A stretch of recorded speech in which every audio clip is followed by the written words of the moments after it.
안녕하세요. 오늘 함께 다뤄볼 주제는 동북공정과 중화민족입니다. 중국 입장에서 이 사안을 이해해 보려고 하는데 과연 그것이 논리적으로 가능한 일일까요? 동북공정을 바라볼 때 우리는 흔히 분노와 비판에서 논의를 시작하곤 합니다. 그러나 상대방의 전략적 의도와 행동 방식을 냉정하게 분석하기 위해서는 중국 지도부가 왜 이러한 무리한 역사 재편을 국책 사업으로 추진하는지 중국의 관점과 내부 사정을 입체적으로 들여다볼 필요가 있습니다. 그들이 보여주는 거대한 역사적 집착과 서사의 뒤편에는 중국이라는 다민족 체제가 가진 근본적인 불안감과 체제 유지라는 현실적 과제가 자리 잡고 있습니다. 그렇다면 먼저 동북공정이 도대체 무엇인지부터 구체적으로 알아볼까요? 중국 입장에서 본 동북공정의 역사와 막대한 예산 투입 과정입니다. 첫 번째로 공식 명칭과 추진 주체입니다. 동북공정의 정식 명칭은 동북병강역사예언상계 연구전문항입니다. 2002년부터 중국 정부 산하 최고 학술기관인 중국사회과학원과 야오닝성, 지린성, 헤이룽장성을 아우르는 동북 삼성지방정부가 공동으로 기획하여 추진한 국가 차원의 초대형 연구 프로젝트입니다. 두 번째로 투입 예산과 사업의 확장성입니다. 초기에 투입된 수십억 원 규모의 직접 연구비는 시작에 불과했습니다. 이후 중국 정부는 수조 원대에 달하는 국책 예산을 연계 투입하여 동북 삼성 일대의 고구려와 발해 유적지 정비, 박물관 재단장, 학교 교과서 개정, 관광 자원화 사업을 대대적으로 집행했습니다. 이는 단순한 학술 이론 정립에 그치지 않고 물리적인 유적과 현장 표지판 자체를 중국 고대 지방 정권의 유산으로 변형시키는 국가 주도의 대공사였습니다. 세 번째로 구체적인 실행 방식입니다. 고구려를 창건한 주몽의 성씨인 고씨를 중국 고대 지방 성씨의 하나로 분류하고 환도산성, 국내성, 광개토대왕릉비 등 고구려의 핵심 역사 유적을 중국 고대 병강 지방정관 유적이라는 논리로 유네스코 세계문화유산에 단독 등재 신청하여 수록시켰습니다. 학술 논문 발표를 시작으로 국가검정 교과서 수록, 현지 박물관, 전시물 및 안내판 교체로 이어지는 체계적인 일관 공정을 20년 이상 국가 권력으로 밀어붙인 것입니다. 그렇다면 중국은 왜 이러한 동북 공정을 추진하려는 걸까요? 중국 입장에서 본 추진 이유와 그들의 안보적 불안감을 들여다보겠습니다. 중국 지도부의 지정학적 시각에서 동북 삼성은 단순한 지방이 아니라 국가의 생존과 안보가 걸린 핵심 변방 지역입니다. 첫째, 내부 분리 독립 및 소요, 사태 예방이라는 내부적 요인입니다. 1991년 구소련이 15개 독립국으로 해체되는 과정을 목도한 중국 지도부는 자국 내 56개 다민족 체제 역시 중앙 통제력이 약화될 경우 언제든 분열될 수 있다는 극심한 공포를 갖게 되었습니다. 역사적 영고권을 일원화하여 변방 소수민족의 분리 독립 요구나 반란의 명분 자체를 뿌리 뽑으려는 목적입니다. 둘째, 한반도 정세 변화 대비라는 외부적 요인입니다. 향후 남북 통일이나 북한 체제의 급변 사태가 발생할 경우 동북 삼성에 거주하는 조선족 사회의 정체성이 흔들리거나 국경 지역의 영토 영고권 논쟁이 불거질 가능성을 사전에 완전 차단하려는 정략적 계산이 작용했습니다. 셋째, 체제 유지를 위한 정통성 확보입니다. 중앙 집권적 통치 체제를 안정적으로 유지하기 위해서는 현재의 영토 내에서 존재했던 모든 과거사가 하나의 국가 서사로 귀속되어야 한다는 정치적 필요성이 존재하기 때문입니다.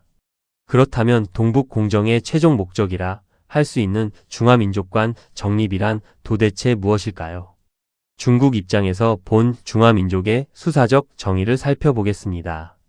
중국 정부가 완성하고자 하는 중화민족이란 현대 중국의 법적 영토 안에 존재하는 56개 개별 민족과 그들이 과거 역사 속에서 세웠던 모든 왕조 및 문화를 단일한 국가 정체성으로 묶어버리는 초민족적 국가주의 이념입니다.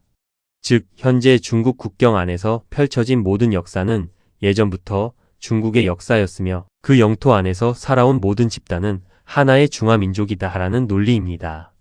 중국은 이 논리를 바탕으로 과거 동북아시아의 고구려, 발해, 몽골계 왕조, 여진과 만주족 왕조 등 역사 속 모든 정권을 중화민족이 세운 지방정권으로 포섭하는 역사 국유화를 진행하고 있습니다. 하지만 중화민족이라는 용어는 역사학적, 사회학적으로 치명적인 모순을 가지고 있습니다. 민족의 학술적 정의와 중화민족 개념이 어떻게 충돌하는지 비교해 보겠습니다. 일반적으로 사회학이나 인류학에서 말하는 학술적인 민족은 공통의 언어, 문화, 역사, 혈통, 그리고 지리적 터전을 바탕으로 형성된 집단을 뜻합니다. 반면 중국이 주장하는 중화민족은 현재 국가, 영토 안의 다민족을 정치적으로 묶기 위해 만들어낸 이념적 창작물에 불과합니다. 핵심 기준에서도 큰 차이가 납니다. 학술적 민족은 언어와 혈통, 역사적 계보가 다르면 서로 다른 민족으로 분류됩니다. 하지만 중국은 언어인 한어, 티베트어, 위구르어, 몽골어는 물론 혈통조차 근본적으로 다른 56개 민족을 단지 하나의 중화민족이라고 주장합니다. 결국 개념의 본질을 보면 사회학적 민족은 장기간에 걸쳐 자연 발생한 문화적, 혈통적 공동체인 반면 중국의 중화민족은 국가 통제를 위해 민족이라는 용어를 인위적으로 도용하고 변질시킨 정치적 수사일 뿐입니다. 이러한 개념적 도용의 모순을 다시 한번 짚어보면 사회학 및 인류학에서 민족이란 구성원 간의 언어적 소통, 공통된 역사적 경험, 혈통적 친밀성을 전제로 합니다. 근본적으로 다른 언어 체계와 독자적 역사를 가진 56개 개별 종족을 단지 하나의 국적 아래 있다는 이유로 하나의 민족으로 부르는 것은 학술적 정의에 부합하지 않는 정치적 수사에 불과합니다. 그래요. 억지로라도 중국 입장에서 체제 유지와 반란 방지를 위해 중화민족 형성이 반드시 필요하다고 인정해 봅시다. 그렇다면 앞으로 어떻게 해야 할까요? 중국이 14억 인구 중 1억 1천만 명에 달하는 소수민족의 고유 정체성을 완전히 해체하고 완벽한 중화민족으로 재탄생시키기 위해서는 최소 5세대, 즉 150년에 걸친 철저한 강제 동화 플랜을 실행해야 합니다. 첫째, 언어의 완전 단일화입니다. 소수민족 고유어 교육 및 행정 사용을 단계적으로 배제하고 공교육과 사회 전반에서 표준 중국어인 한어만을 전면 의무화하여 고유 언어를 소멸시키는 것입니다. 둘째, 문화적 말살 및 한족화입니다. 150년에 걸쳐 소수민족의 전통 관습, 종교의식, 생활 양식을 국가주도 문화로 흡수하고 대체하는 것입니다. 셋째, 역사 서사의 주입입니다.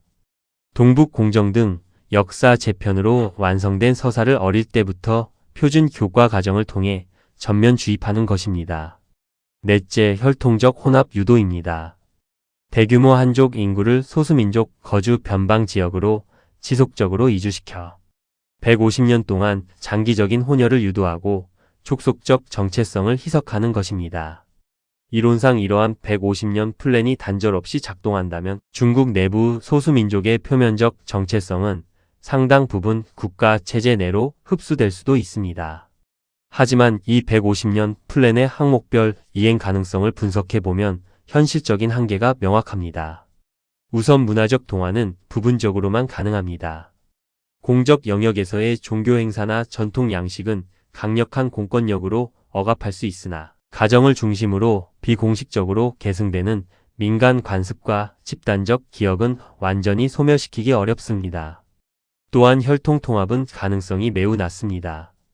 150년이라는 기간은 인구학적으로 특정 소수민족의 유전적 정체성을 완전히 희석하기에 부족한 시간입니다.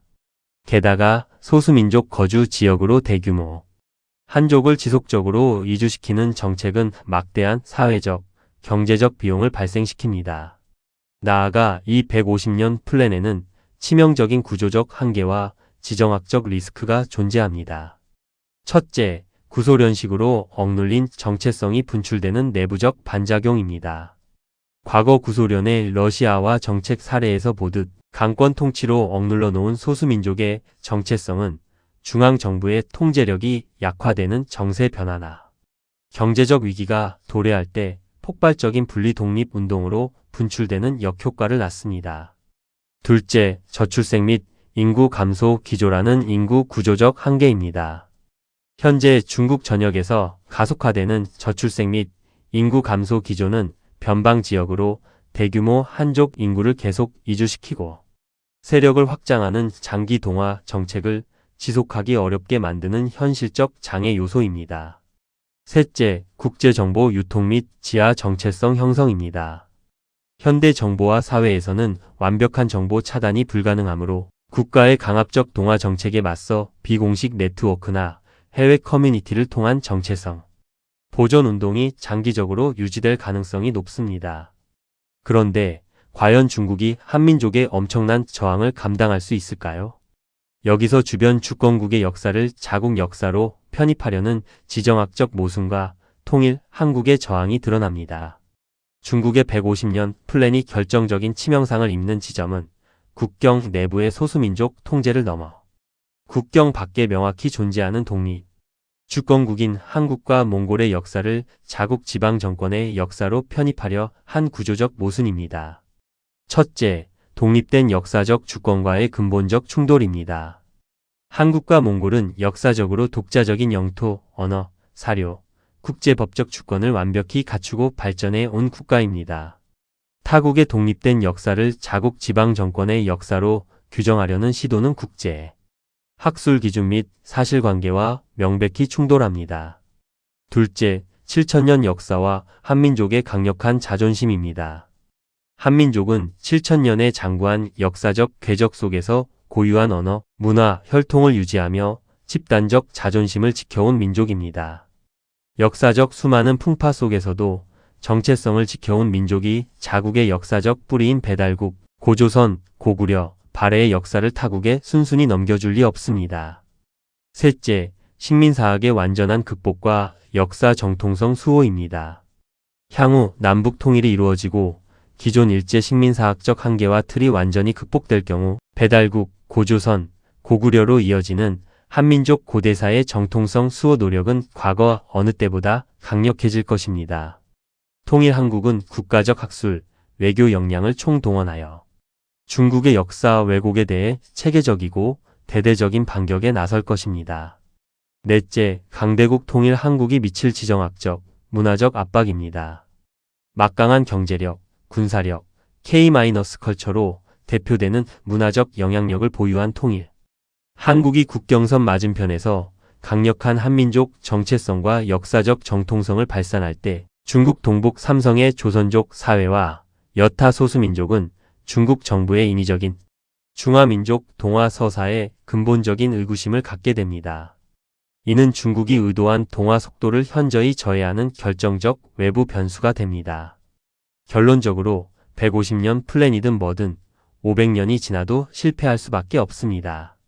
중국이 내부 소수민족의 반란을 예방하고 체제 유지를 도모하기 위해 동북 공정을 추진하고 중화민족관을 정립하려는 중국 내부의 정치적 사정과 필요성은 이해할 수 있습니다. 그러나 그들이 선택한 수단인 독립주권국 역사의 인위적 편입은 심각한 지정학적 계산 착오입니다. 국경 맞은편에 7천년의 역사적 정통성과 자존심을 지닌 강대국, 한민족이 독립주권국으로 존재하는 한 중국의 동북 공정은 결코 완결될 수 없습니다. 통일 한국이 주도할 철저한 역사적 검증과 강력한 정통성, 수호 저항으로 인해 중국의 중화민족 프로젝트는 150년은커녕 500년이 지나도 정착하지 못하고 내부 모순만 심화되다 결국 실패로 귀결될 것입니다. 오늘 이야기가 흥미로우셨다면 구독과 좋아요, 알림 설정까지 부탁드립니다. 감사합니다.